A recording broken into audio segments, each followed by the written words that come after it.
এগুলো আমাদের রামদি, গ্রাম রামদি, থানা কটিয়াদি, জেলা কিশোরগঞ্জ।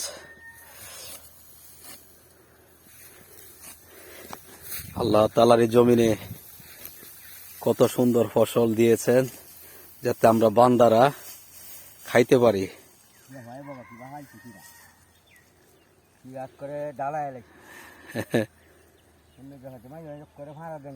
আচ্ছা,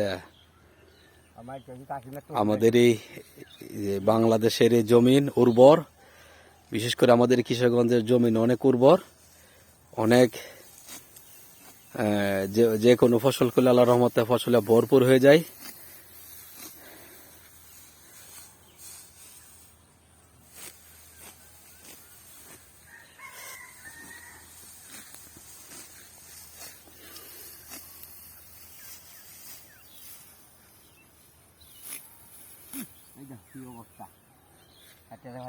ইঁদুরে না বালি কিরা আগে তো সেই কিরা খাইছে ভিতরে কিরা এটা তো খাইতে পারে না, খালি খাইতে পারলাম নষ্ট নষ্ট